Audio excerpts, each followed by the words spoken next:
So the product was developed for the large food companies, and you know the top 10 in the country, and in fact they're worldwide players. You have the Kellogg's, you have the Kraft of the world. They all needed chlorine dioxide, and they all needed to use this product. And what's kind of interesting, it started off as a very, very small product. They had one of these units, but about the size of my thumb. And they wanted it for inside their electrical cabinets. So if you can imagine, a food plant does a great job of steaming and heating and scrubbing and cleaning, and they can do that every 8 hours. And some of them have to by law, but they will go scrub those rooms completely clean. But they wanted a very small unit that they could set inside of their electric cabinets. So we developed one that these big companies, every time they open up an electric cabinet, they set one in to make sure that they're killing any pathogen that might be in there. Now, conversely, it grew into a bigger product, because then all of a sudden they figured out, if I can use it on an electric cabinet, I can use it on this piece of equipment, and I'll put a tent around it. And then they needed it for something bigger than that. They said, well, why don't I do a small room? And then it went bigger than that. They said, why don't I set off a number of these in a room and do the entire thing? So what started out as a 2-gram unit has grown into this unit and even larger. The first thing you want to start off for your best practices is making sure you got all the basics. If you're touching any of the chemical under your sink, you need these. You need to be putting on your rubber gloves, and you also need to be putting on your safety goggles. So this is always important as a best practice with any chemical.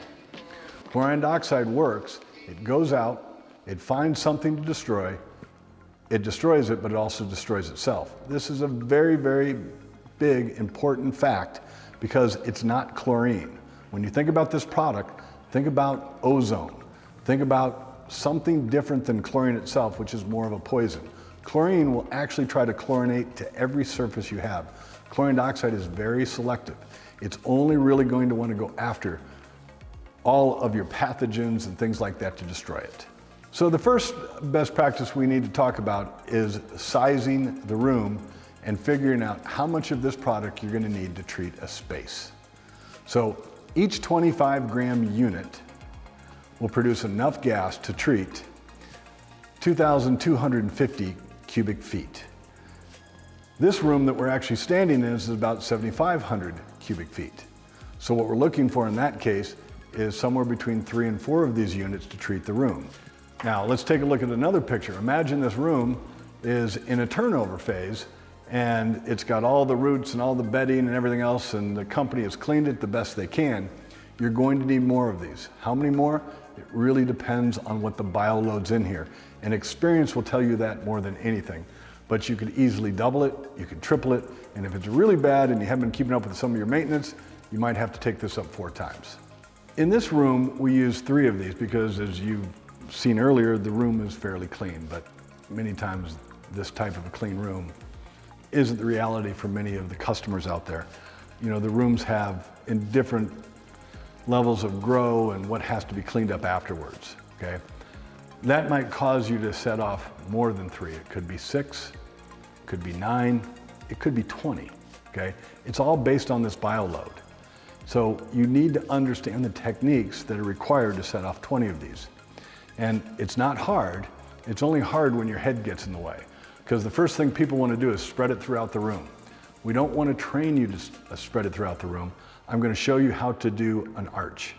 And that arch is how we're going to set off when we have to use a lot of these. This fast gas chlorine dioxide unit needs a nice sealed room. So before we get started, let's put this down and let's talk about what we need to do. To prepare yourself, and you've got to make sure you seal the door. So obviously I'd close the door here, and from the outside, I'm going to seal around the perimeter of the door. Now, most of your doors are sealed good enough and you don't have a problem, but do the needful and look around the door and make sure that it's sealed. If it's not sealed, use your blue painter's tape and just seal up the cracks. Do the bottom, the sides, the top, and the part against the hinges on the outside. That will make sure that you've got a good seal on this thing. But like I said, probably 98% of all doors are sealed good enough. You need to be the judge of that. The other thing you want to pay attention to is how you're moving the air. You want your HVAC off. If you've got fans in the room, We really prefer to have the room still because the gas will go everywhere. What I mentioned to you was that this room needs between 3 and 4, and as you can see, it's a very clean room. So we're just gonna do 3. And I'm gonna set these up. So the first thing that you wanna do is figure out where you're gonna place them. Now, some people get it in their head, I gotta spread them all over the room. That does create some issues because you're running around trying to set them off. People are doing this, it's not necessary. This gas will go everywhere, okay? So the only thing that we ask you is basically take a finger's distance apart on each side, keep them that far apart, okay? What you're gonna do is you're gonna open up the container. It's got a seal on here we're gonna pull off. There's some powder inside and there's a cup inside. And what I'm going to do is fill that cup with water, okay? So I'm gonna take my handy dandy bottle of water. We're gonna fill this up and we're gonna do the setup step. We're not gonna set this off right away, okay? I got that one ready and I'm gonna do the third one. Now, you might ask me, what kind of water do I need? Any water, any tap water is fine. You don't want it hot. It doesn't have to be freezing cold. Room temperature is perfect, okay? I'm filling this up. This is 25 grams and you have 25 mils of water. Now you'll notice as I'm laying this out, okay, I've got my little containers, I've got my water. I'm now putting the lids behind each one.